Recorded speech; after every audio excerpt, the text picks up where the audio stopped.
Last class पर्यंत आपण शिकलो असेक्शुअल रिप्रोडक्शन इन युनिसेल्युलर. आज आपण एक नवीन टॉपिक सुरू करत आहे, asexual reproduction in multicellular. Total 5 प्रकार आज आपण शिकणार आहे. किती? 5. एक एक करून सगळं स्टार्ट करतो. सर्वात पहिला जो प्रकार आहे तो आहे फ्रॅगमेंटेशन. एखाद्या लिव्हिंग ऑर्गॅनिझमचे छोटे छोटे जर फ्रॅगमेंट्स बनत असतील, पीसेस, छोटे छोटे पार्ट, तर या प्रक्रियेला म्हणतात फ्रॅगमेंटेशन. ठीक आहे, आता डिटेलमध्ये जरा समजून घेऊ. असेक्शुअल रिप्रोडक्शन त्यातलं शिकत आहे आपण fragmentation. The act or process of breaking into fragments. Fragments म्हणजे छोटे छोटे पीसेस. एखाद्या लिव्हिंग ऑर्गॅनिझमचं छोट्या छोट्या तुकड्यांमध्ये डिवाइड होणं, छोट्या छोट्या पीसेसमध्ये डिवाइड होणं म्हणजे फ्रॅगमेंटेशन. क्लिअर? छोट्या छोट्या पीसेसमध्ये डिवाइड होणे म्हणजे काय? Seen in multicellular. कोणत्या टाईपच्या ऑर्गॅनिझम मध्ये दिसते? तर हेडिंगच काय होतं आपलं? Asexual reproduction in multicellular. तर हे दिसून येते आपल्याला मल्टीसेल्युलर ऑर्गॅनिझम्स मध्ये, ज्यांची बॉडी ऑर्गनायझेशन एकदम सिंपल आहे. बॉडी ऑर्गनायझेशन म्हणजे शरीराची बनावट जास्त कॉम्प्लिकेटेड नाही आहे. सिंपल बॉडी ऑर्गनायझेशन वाल्या एलिमेंट ॲनिमलमध्ये किंवा बॅक्टेरियामध्ये तुम्हाला मल्टीसेल्युलर ऑर्गॅनिझम्समध्ये दिसते फ्रॅगमेंटेशन. एक्झाम्पल आहे स्पायरोगायरा. हा जो याच्या आतमध्ये क्लोरोप्लास्ट असतो तो स्पायरल शेपमध्ये असतो, स्प्रिंगच्या आकारात, म्हणून त्याला नाव पडलं स्पायरोगायरा. हे एक्झाम्पल आहे युलोथ्रिक्स. स्पायरोगायरा आणि युलोथ्रिक्स सारख्या मल्टीसेल्युलर ऑर्गॅनिझममध्ये दिसून येते आपल्याला फ्रॅगमेंटेशन. कसं होते आता ते पुढे येईल, लक्ष दे जा. जेव्हा पाण्याची अवेलेबिलिटी भरपूर असते या स्पायरोगायराला, when water and nutrients are available, जेव्हा त्याला पाणी, फूड, न्यूट्रिएंट सगळं अवेलेबल असते, म्हणजे त्याच्यासाठी आहे फेवरेबल कंडिशन स्पायरोगायरासाठी, तेव्हा हा स्पायरोगायरा ग्रो करतो, स्वतःची वाढ करतो आणि मल्टिप्लाय करतो रॅपिडली, म्हणजे खूप लवकर स्वतःसारखे बाकी स्पायरोगायरा बनवण्याचा प्रयत्न करतो. When water and nutrients are available, spirogyra grow and multiply rapidly. ठीक आहे, इथपर्यंत समजलं? आता ही डिव्हिजन होते कशी पहा. The filament undergoes fragmentation resulting in numerous filament. एक फिलामेंट खूप साऱ्या फिलामेंटमध्ये डिवाइड होताना दिसते. कशी पहा. ही आहे पूर्ण एक फिलामेंट स्पायरोगायराची. त्या सेलचा हा आहे न्यूक्लियस. त्या न्यूक्लियसच्या मध्ये तुम्हाला इथे थोडासा गॅप दिसतो, सेप्टा. इथूनच खऱ्या अर्थानं फ्रॅगमेंट ब्रेक होते, तुटते, नवीन फ्रॅगमेंटमध्ये डिवाइड होते. खालचा हा जो क्लोरोप्लास्ट आहे तुम्हाला स्पायरल शेपमध्ये दिसतो, म्हणूनच त्याचं नाव पण पडलेलं आहे स्पायरोगायरा. इथून डिव्हिजन होईल. एक पूर्ण फिलामेंट त्याच भागात ब्रेक झाली आणि 2 छोट्या फिलामेंटमध्ये कन्वर्ट झाली. पुढे ही फिलामेंट इथून ब्रेक होईल. समजलं? तर आता काय झालं, ह्या एका फिलामेंटचे किती फ्रॅगमेंट बनल्या? 2. आणि हा जर पॅरेंट स्पायरोगायरा असेल तर मग हे त्याच्या 2 डॉटर सेल तुम्हाला बनताना दिसल्या, न्यू इंडिव्हिज्युअल. आता एका फिलामेंटच्या 2 पार्ट झाले, 2 पीसेस झाले, म्हणजे सरळ 2 फ्रॅगमेंट बनल्या आणि या प्रक्रियेला नाव पडलं फ्रॅगमेंटेशन. कसं होते समजलं? स्पायरोगायरामधलं फ्रॅगमेंटेशन आपण शिकलो. आता जेव्हा ते फ्रॅगमेंटेशन होईल, एकदा परत घेऊन जातो या लास्ट इमेजवर. ह्या 2 सेल बनल्या. आता ह्या सेल स्वतःची वाढ करतील, सेल एनलार्जमेंट होईल.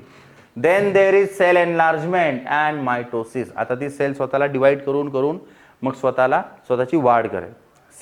सेल डिवाइड झाल्यानंतर सेल एनलार्जमेंट होईल अँड मायटोसिसने ती सेल डिवाइड करून आपली ग्रोथ कंप्लीट करेल. टॉपिक समजला इथपर्यंत? नक्की? पुढे जाऊ. सेल डिवाइड झाल्यानंतर सेल एनलार्जमेंट होईल आणि मायटोसिस होईल. प्रोसेसचं नाव समजलं? फ्रॅगमेंटेशन. होते कशामध्ये? स्पायरोगायरामध्ये. Each fragment grows. मग प्रत्येक छोटे जेवढ्या फ्रॅगमेंट बनल्या, जेवढ्या छोट्या फ्रॅगमेंट बनल्या, प्रत्येक फ्रॅगमेंट डेव्हलप होईल, ग्रो होईल आणि डेव्हलप होईल इनटू अ मॅच्युअर फिलामेंट. म्हणजे जसा तो पहिला होता ना मॅच्युअर, तशाच ह्या सगळ्यांना स्वतःला डेव्हलप करतील. कन्सेप्ट समजला इथपर्यंत? अशा प्रकारे फ्रॅगमेंटेशन होते. आता एक सेकंड एक्झाम्पल फ्रॅगमेंटेशनमध्ये, एक तर पाहिलं स्पायरोगायरा, आता दुसरं सायकॉनचं येईल. पहा, हा एक स्पंजच्या फॉर्ममधला एक क्रिएचर आहे. आपण ॲनिमल क्लासिफिकेशनमध्ये याला जरा व्यवस्थित डिटेलमध्ये समजून घेऊ. हा अलग फ्रॅगमेंट्समध्ये ब्रेकडाऊन झाला, ॲक्सिडेंटली समजा हा ब्रेक झाला. एक सायकॉनचे असा असा आणि असा असे 3-4 अलग अलग फ्रॅगमेंट बनल्या. तर प्रत्येक फ्रॅगमेंट पुढे जाऊन एक नवीन सायकॉनचं रूप घेईल. तर परत मग फ्रॅगमेंटेशनच प्रोसेस झाली. एका सायकॉनच्या छोट्या छोट्या फ्रॅगमेंट बनल्या आणि प्रत्येक फ्रॅगमेंट नवीन सायकॉनमध्ये डेव्हलप झाली. हा आहे सायकॉन. ॲक्सिडेंटल फ्रॅगमेंटेशन होईल, काही कारणास्तव त्याच्या छोट्या छोट्या फ्रॅगमेंट बनल्या. हे बनल्या तुमच्या छोट्या छोट्या फ्रॅगमेंट्स. इच ब्रोकन पीसेस, त्याचे जेवढ्या छोटे छोटे पीसेस केले त्या सगळ्या fragment, each broken pieces will convert into, प्रत्येक ब्रोकन पीस कन्वर्ट होईल नवीन सायकॉनमध्ये. मग इथं 3 ब्रोकन पीस आहेत, किती सायकॉन बनतील? कन्सेप्ट इथपर्यंत समजला? हे एक्झाम्पल झालं सायकॉनचं. आता नवीन मेथड मल्टीसेल्युलर मधली असेक्शुअल रिप्रोडक्शन, रिजनरेशन. टॉपिकला सुरुवात करायच्या आधी एक एक्झाम्पल सांगण्याचा प्रयत्न करतो, रिलेट करायला. तुम्ही पाहिलं भिंतीवरची जी पाल असते आपली वॉल लिझर्ड, ही जेव्हा तिला एखाद्या गोष्टीची भीती असते, धोका असतो तिला, तेव्हा ती आपल्या शेपटीचा थोडासा हिस्सा बॉडीपासून वेगळा करते आणि लगेच धावून पुढे जाते. आता असं करण्याचे तिला 2 फायदे होतात. नंबर 1, जेव्हा तिला कोणत्या तरी दुसऱ्या क्रिएचरपासून धोका आहे, एखाद्या प्राण्यापासून तिला स्वतः शिकार होण्याचा हा धोका जर असेल, तर ती स्वतःच्या टेलचा पार्ट डिस्कार्ड करते बॉडीपासून.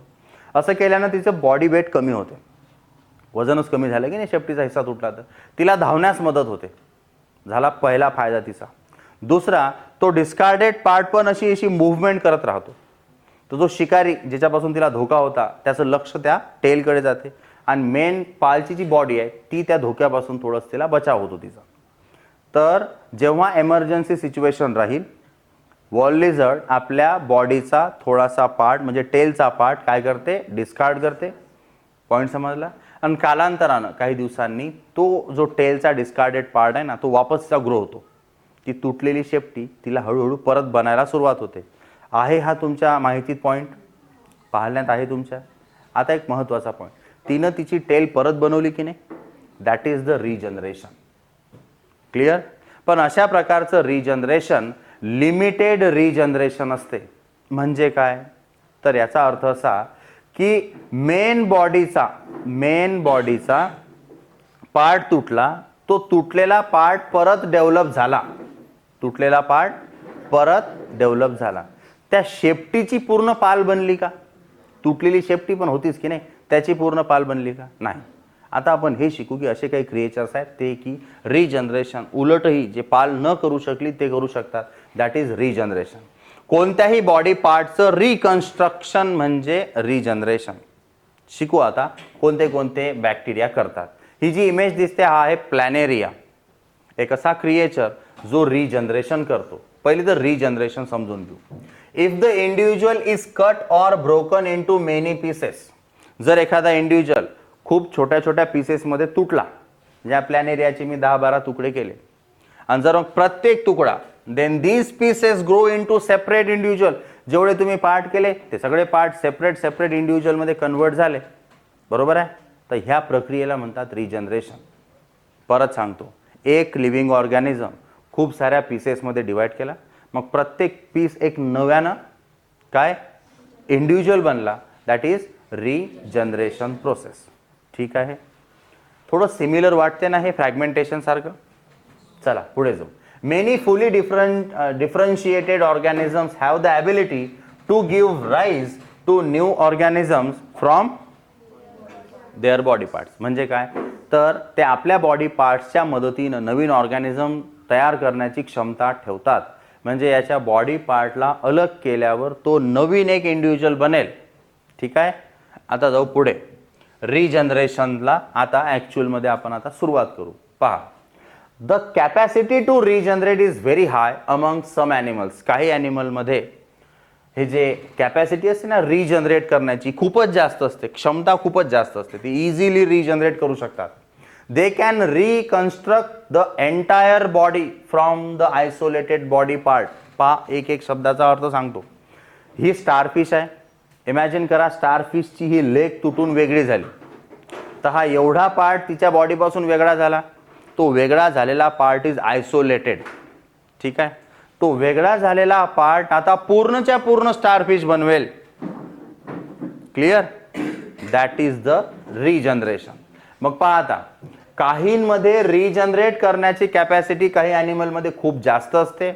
Second point, they can reconstruct the entire body from their isolated body part. त्या छोट्याच्या हिस्स्याच्या मदतीनं ती पूर्णच्या पूर्ण राहिलेली बॉडी तयार करू शकतात. आणि हेच आहे रिजनरेशन. पाल असं करू शकली का? टेल बनवू शकली, पण टेल पासून राहिलेली बॉडी बनली का? नाही. That is the limited regeneration. पण काही ॲनिमलमध्ये पूर्णच्या पूर्ण एंटायर बॉडी सुद्धा बनवल्या जाऊ शकण्याची क्षमता असते. एक्झाम्पल आहे प्लॅनेरिया. दुसरं एक्झाम्पल देता येईल स्टारफिश. ठीक आहे, चला आता अजून पुढे जाऊ. स्टारफिशचा पार्ट जो तुटून वेगळा होईल ना, तो आयसोलेटेड असतो. समजा आता हा लेग आयसोलेटेड झाला, तर समजा तो अलग झाला, तर तो नव्यानं त्याला हळूहळू डेव्हलप करेल. काही दिवसांनी तो तुम्हाला डेव्हलप झालेला दिसेल. समजलं? जाऊ आता पुढे. Let us find out how does this happen. आता हे होते कसं, याचा जरा समजण्याचा प्रयत्न करू. हे एक्झॅक्टली होते कसं. लवकर येत जा थोडंसं. पहा, let us find out how does this happens. Regeneration. पहा नेमकं इथं होते काय, हा पार्ट कसा रिजनरेट होतो. तर पहा, अशा काही सेल्स असतात, स्पेशलाइज सेल. ह्या स्पेशलाइज सेल प्रॉलिफरेट म्हणजे प्रॉलिफिकली म्हणजेच काय, तर स्वतःला मल्टिप्लाय करून करून सेल डिव्हिजन करून आपल्यासारख्या सेल तयार करणे. That is प्रॉलिफरेट.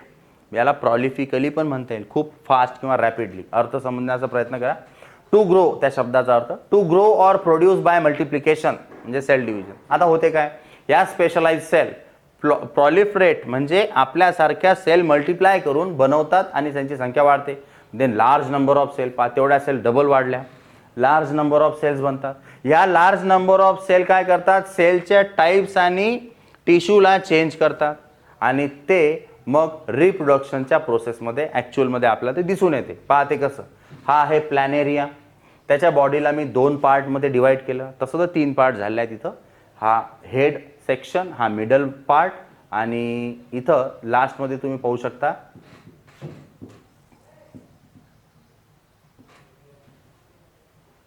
पहा, हा हेड पार्ट, हा मिडल सेक्शन आणि हा टेलचा पार्ट. इथपर्यंत समजलं?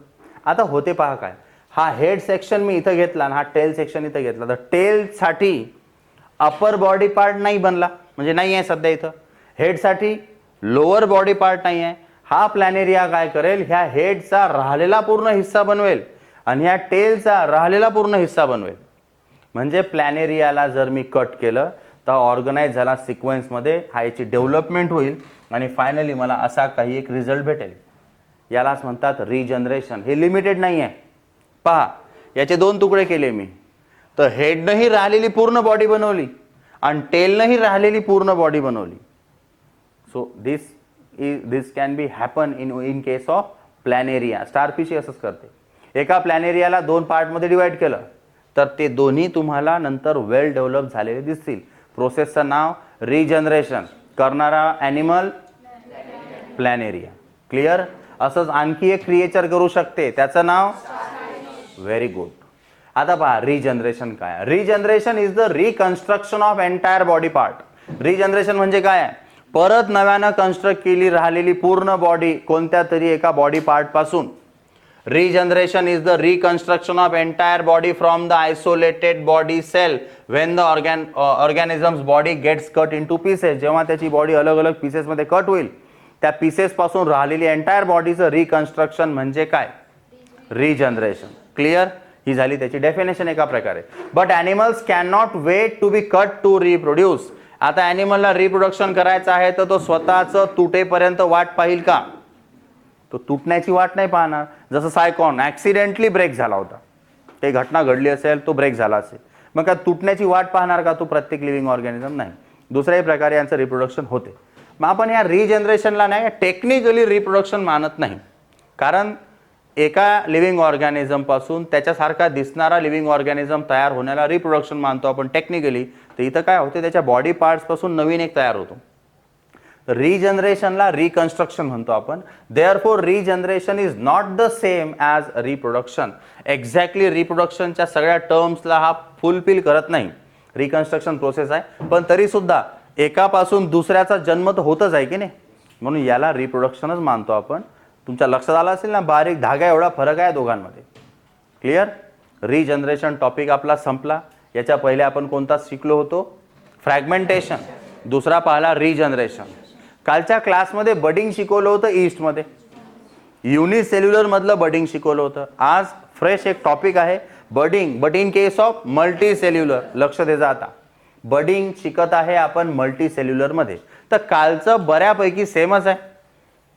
काल आठवते का? बडिंग मध्ये बर्ड, बर्ड म्हणजे आउटग्रोथ. चला आता रिलेट करू आता आपण आपल्या टॉपिकला. याला हा आहे हायड्रा, पॅरेंट हायड्रा. त्याच्या मदतीने हा छोटा हायड्रा हळूहळू डेव्हलप होईल. याच्यासाठी 2-3 नावं लक्षात ठेवा. याला यंग हायड्रा म्हणू शकता, नॅसेंट हायड्रा म्हणू शकता, किंवा मिनिएचर हायड्रा म्हणू शकता. हा झाला parent hydra, nascent hydra, miniature hydra, young hydra. Clear. नाहीतर याला parent cell, daughter cell. Asexual मध्येच आहे ना तुम्ही, मायटोसिस असतं होत असेल है ना, कालच्या लेक्चरच्या पॉइंट ऑफ व्ह्यूने. आता जाऊ पुढे, नेमकं होते काय बडिंगमध्ये पहा. ऑर्गॅनिझम जसा की hydra use regenerative cells for reproduction in the process of budding. त्याचा जो स्टॉकचा हिस्सा आहे, स्टॅकचा हिस्सा, हा खालचा बॉडीचा हिस्सा, हा तिथे एक आउटग्रोथ आपल्याला दिसते. पहा, हा आहे ॲक्च्युअलमध्ये आपला हायड्रा. बरोबर. त्याला म्हणता येईल मॅच्युअर हायड्रा, ज्याची पूर्ण वाढ झालेली आहे टोटली. तो रिप्रोडक्शन करण्यास सक्षम असेल तर. आता पुढे त्याच्या बॉडीवर एक आउटग्रोथ दिसेल तुम्हाला, स्टॅक ऑफ द ॲडल्ट. तिथं काय दिसली मला? Rounded outgrowth. पहा, when hydra reaches maturity and is well fed. जेव्हा हा हायड्रा मॅच्युअर झाला and it is well fed, म्हणजे त्याला खाण्यापिण्याची कोणतीही कमतरता नाही, दॅट इज फेवरेबल कंडिशन मध्ये आहे हा पॅरेंट हायड्रा. क्लिअर. त्याच्या बॉडीवर तुम्हाला काय दिसेल? Outgrowth. That outgrowth is also called as bud. आठवते काल शिकवलेला आहे बडिंग यालाच म्हणतात. पहा, when hydra reaches maturity and is well develop, its body wall begins to form a rounded growth from the stack of the adult. आता पहा, stack म्हणजे मेन बॉडी. त्याच्या मेन बॉडीवर तुम्हाला एक आउटग्रोथ दिसते इथं. क्लिअर. ही आउटग्रोथ हळूहळू मोठी होते आणि मोठी होऊन एक हायड्रामध्ये रूपांतरित होते. क्लिअर. पहा, ही आउटग्रोथ झाली सुरू. आता ही आउटग्रोथ काय झाली असेल? डेव्हलप झाली असेल ना, बर्ड बनला. तो बर्ड हळूहळू डेव्हलप होऊन काय बनला? Miniature hydra. याला यंग हायड्रा म्हणता येईल, नॅसेंट हायड्रा म्हणता येईल. क्लिअर. बडिंग कालच्या सारखीच आहे ना, फक्त थोडा फरक आहे. काल ईस्ट होता युनिसेल्युलरमध्ये, आज आपण पाहत आहे. Very good. हा बनला miniature hydra. This growth is called as bird which develops in time into a miniature hydra. तो बर्ड हळूहळू हळूहळू कन्व्हर्ट होईल कशामध्ये? Miniature hydra. क्लिअर. असा हा आपला मिनिएचर हायड्रा. मिनिएचर हायड्रा म्हणजे स्मॉल रेप्लिका, त्याच्यासारखी छोटी एक हुबेहूब कॉपी. रेप्लिका समजते ना, त्याची कॉपी. आता काय होईल? जेव्हा हा याची ग्रोथ कंप्लीट करून घेईल, म्हणजे आता हा इंडिपेंडंट जगण्यास सक्षम बनला, हा ब्रेक होईल आणि सेपरेट होऊन जाईल त्याच्यापासून. ठीक आहे. पहा कसा, हे अशा प्रकारे स्मॉल रेप्लिकापर्यंत समजलं. हे पाहिलं आपण, तो असा सेपरेट होईल. आता जाऊ पुढे. इथे एक महत्त्वाचा पॉईंट आहे, लक्षात ठेवजा. Continuous body layers, body cavity and digestive cavity. हा एक पॉईंट मी समजावून सांगतो, व्यवस्थित लक्ष द्या मी काय बोलणार आणि मला काय सांगायचं आहे. हा पॉईंट पहिले एक्सप्लेन करतो. पहा, असा जर हा हायड्रा असेल, पॅरेंट हायड्रा, आणि इमॅजिन करा इथं याला आउटग्रोथ झाली ही, आणि ही पुढे जाऊन हायड्रा नॅसेंट हायड्रामध्ये कन्वर्ट झाली.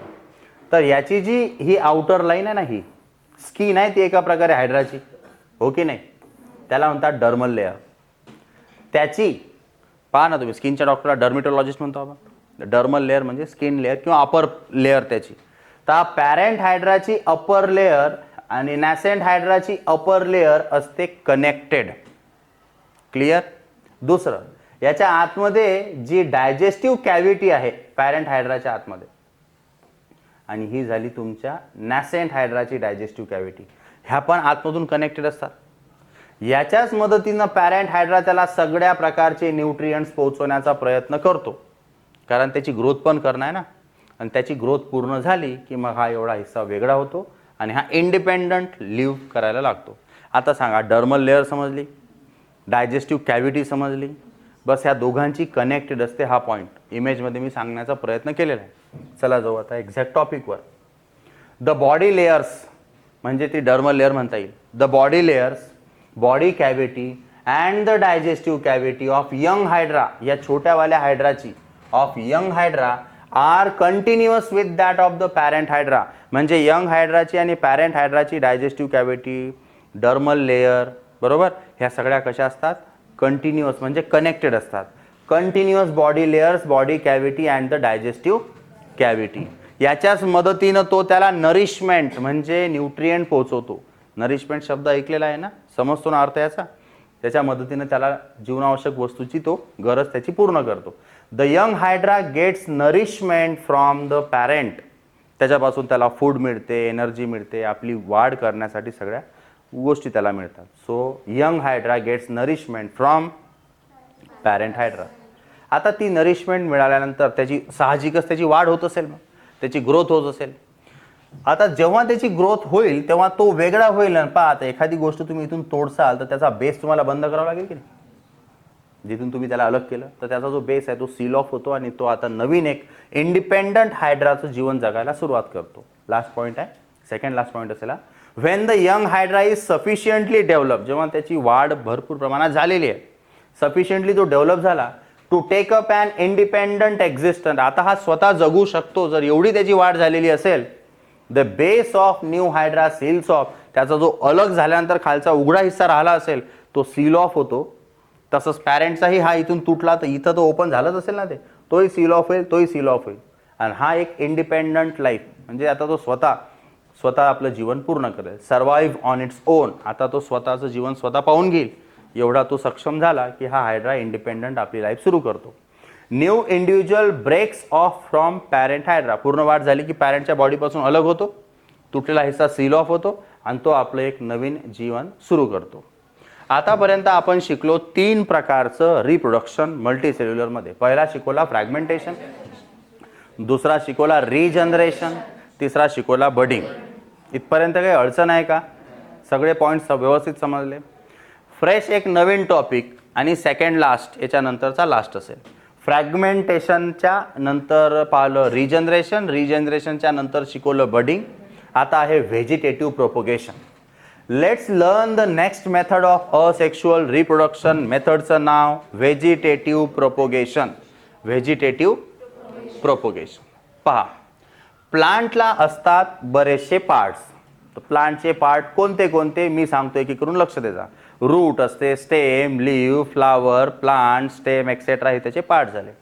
आता यांच्यापैकी जे पार्ट्स रिप्रोडक्शन करतील, पार्ट तर भरपूर असतात, असे पार्ट जे रिप्रोडक्शन करण्यास तुम्हाला इथं मदत करतील त्यांना म्हणतात व्हेजिटेटिव्ह ऑर्गन्स. ते असू शकतात roots, stem, leaves and birds.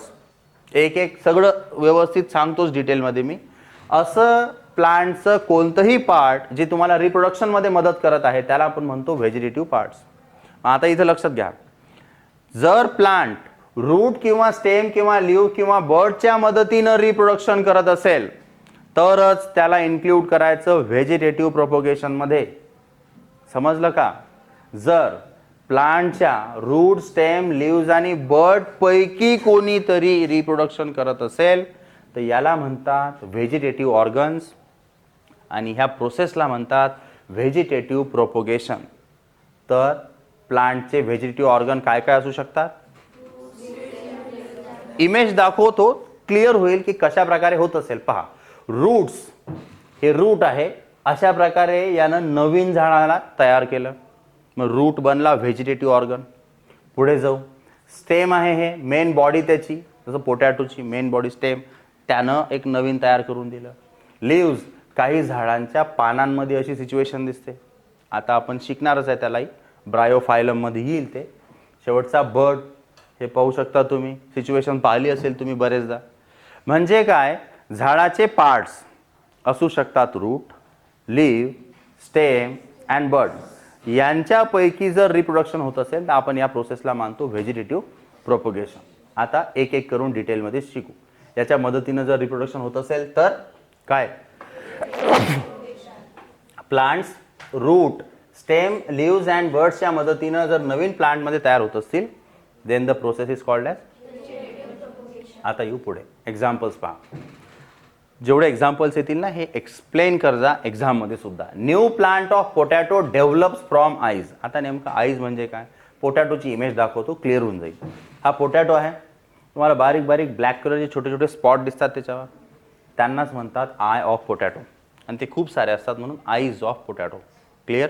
त्याच्यातून नवीन झाड ग्रो करते, त्याच्यातून हे छोटे छोटे वाढले की नाही हे बनले बर्ड, हे वाढतील आता आणि नवीन झाडांमध्ये रूपांतरित होतील. क्लिअर? तर पोटॅटोमध्ये रिप्रोडक्शन कोणाच्या मदतीने होते? आय. तिथं काय तयार होते? Bud and then it grows. पहा आय म्हणजे काय? Buds on potato. तिथं बर्ड ॲक्च्युली बर्ड बनतो, हा मग पुढे वाढतो. पहिलं एक्झाम्पल शिकवलं पोटॅटो, लक्षात ठेवणं आहे. Second bryophyllum. ऐका आता, प्लांट क्लासिफिकेशनचे 2 पार्ट मागच्या वर्षी शिकले, क्रिप्टो आणि फॅनरो. क्रिप्टोमध्ये 3, थॅलो, ब्रायो, टेरिडो. त्यातला ब्रायोफायटा. ब्रायोफायटाच्या ग्रुपमध्ये जेवढे प्लांट येतात ते ब्रायोफायलम नावानं आपण ओळखतो. आता नेमकं याच्यात होते काय पहा. हे पानाचं काठ आहे, त्याला लीफ मार्जिन म्हणतो आपण. त्या लीफ मार्जिनच्या मधात असा एक खोल हिस्सा आहे, असा एक खाली असा आणि एक असा, याचा सेंटर हा वाला हिस्सा, व्हॅली म्हणू शकतो आपण त्याला, 2 पर्वतांच्या मधातला एरिया. तसंच याच्या मधात जो आहे ना हा खालचा हिस्सा व्हॅली. मायटोसिसमध्ये आठवते ना, खचका पडण्याला मी नॉच शब्द वापरला होता. झाडाच्या पानाच्या काठावर लीफ मार्जिनवर जे नॉचेस असतात ना, नॉच, त्या नॉचमध्ये असा बर्ड तयार होतो. समजलं? आणि तिथून एक नवीन झाड मग आपल्याला दिसायला लागते. That is the reproduction of plant with the help of leaf. पानाच्या मदतीने झाला. आता आय पोटॅटोमध्ये आय होतं. सेकंड काय पाहिलं आपण? डायरेक्ट हाच, बरोबर आहे. चला आता पहा याच्यात काय होते. लीफच्या मार्जिनच्या आतमध्ये notch, in the notches along the leaf margin buds are produce. हे छोटे छोटे बर्ड तयार झाले दिसतात. मग हे बर्ड हळूहळू डेव्हलप होतात आणि रूपांतरित होतात एका प्लांटमध्ये. इथं रिप्रोडक्शन कोणी केलं? लीफने. ठीक आहे. Develop into a new plant. त्याला तुम्ही जर पेरलं म्हणजे जमिनीत त्याला लावलं तर ते व्यवस्थित उगवेल आणि नवीन प्लांटमध्ये येईल. ब्रायोफायलममध्ये होते असं. म्हणजे ब्रायोफायलम काही कोणाचं नाव नाही आहे. ब्रायोफायलम हा प्लांटचा एक स्पेसिफिक ग्रुप आहे. ते 3 फायलमपैकी, त्यात भरपूर एक्झाम्पल येतात. जाऊ पुढे. फॉर एक्झाम्पल फर्न वगैरे तुम्ही त्याला काही देऊ शकता. तो स्पोर फॉर्मेशन नव्हतं ॲक्च्युली तसा. For example the roots of sweet potato give rise to new plant. Sweet potato पाहिलेला आहे सर्वांनी.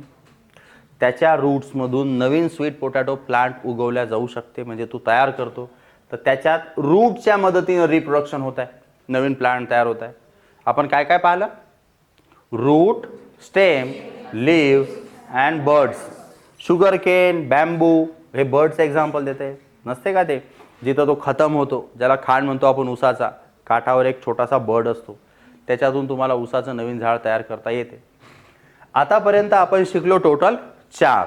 आजच्या लेक्चरचा शेवटचा टॉपिक स्पोर फॉर्मेशन फंगसमध्ये होते, समजू, आणि लास्टमध्ये हा टॉपिक खतम होईल. Spore formation. अक्षरांचे अर्थ समजण्याचा प्रयत्न करा, परीक्षेत लिहावे लागतील, महत्त्वाचं आहे. अशी सिच्युएशन तुम्ही तुमच्या बऱ्याचदा लाईफमध्ये पाहण्यात आली असेल. फंगस ब्रेडवर किंवा सुकलेली चपाती किंवा भाकर असेल, 2-3 दिवस झाले असतील तिला, त्याच्यावर तुम्हाला काय डेव्हलप झाले दिसते?